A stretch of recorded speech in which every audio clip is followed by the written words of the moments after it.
చూస్ country delight, live better. ఇప్పుడే country delight app ని download చేసుకోండి.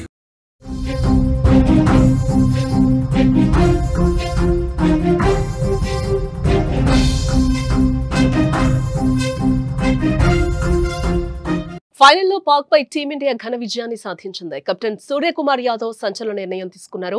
మ్యాచ్ ఫీజు మొత్తం కూడా ఆర్మీకి విరాళంగా ఇస్తున్నానని కూడా ఆయన మీడియా ముఖంగా ప్రకటించారు. కెప్టెన్సీలో అద్భుత ప్రదర్శన చేశాడు ఎస్కేవై. క్రికెట్ ప్రపంచంలో భారత్ మరోసారి తన సత్తా చాటిందని చెప్పుకోవచ్చు. 2025 ఆసియా కప్ టైటిల్ ను కైవసం చేసుకుని యావత్తు దేశాన్ని సంబరాల్లో ముంచెత్తింది. దుబాయ్ స్టేడియంలో జరిగిన ఫైనల్ పోరులో చిరకాల ప్రత్యర్థి పాకిస్తాన్ పై టీమిండియా 5 వికెట్ల తేడాతో ఘన విజయాన్ని సాధించింది. అయితే ఈ విజయం కేవలం క్రీడా మైదానానికే పరిమితం కాలేదు. టీమిండియా కెప్టెన్ సూర్యకుమార్ యాదవ్ తీసుకున్న ఒక గొప్ప నిర్ణయం ఈ రోజు దేశభక్తికి, మానవత్వానికి నిలువెత్తు నిదర్శనంగా నిలిచిందని చెప్పుకోవచ్చు. సూర్యకుమార్ యాదవ్ ఈ టోర్నమెంట్ లో ఆడిన అన్ని మ్యాచ్ల నుండి వచ్చిన తన మ్యాచ్ ఫీజు ఏదైతే ఉందో ఆ మొత్తాన్ని కూడా దేశ రక్షణ కోసం పోరాడే ఇండియన్ ఆర్మీకి విరాళంగా ఇస్తున్నట్లుగా కూడా ఆయన ప్రకటించారు. కెప్టెన్ ఈ ప్రకటన చేయగానే అభిమానుల నుండి ప్రశంసల జల్లు కురిసింది.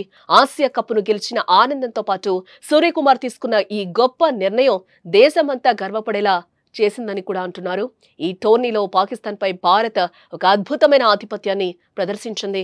ఫైనల్ తో కలిపి మొత్తం 3 సార్లు చిరకాల ప్రత్యర్థిని ఓడించి తిరుగులేని శక్తిగా నిరూపించుకుంది. సూర్యకుమార్ కు కేవలం అభిమానులు మాత్రమే కాదు, యావత్తు క్రికెట్ ప్రపంచం సెల్యూట్ కొడుతోంది. కొందరు విమర్శించినా వాటికి తావివ్వకుండా కెప్టెన్ గా జట్టును ముందుకు నడిపించడంలో కానీ, బ్యాట్స్మెన్ గా జట్టుకు విజయాన్ని అందించడంలో కానీ అతను ఎక్కడా తగ్గలేదు. క్రికెట్ మైదానంలో తన ప్రదర్శనతో పాటు దేశభక్తితో కూడిన నిర్ణయంతో సూర్యకుమార్ యాదవ్ యువతకు ఆదర్శంగా నిలిచాడని చెప్పుకోవచ్చు. మ్యాచ్ ఫీజును ఆర్మీకి విరాళంగా ఇవ్వడం అనేది దేశ రక్షణలో సైనికులు చేస్తున్న త్యాగానికి ఇచ్చే గౌరవంగా చెప్పొచ్చు.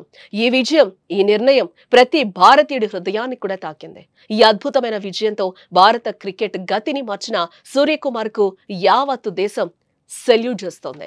సూర్యకుమార్ యాదవ్ తన ఫీజును విరాళంగా ఇవ్వడంపై కూడా మీ అభిప్రాయాన్ని కామెంట్ రూపంలో చెప్పండి.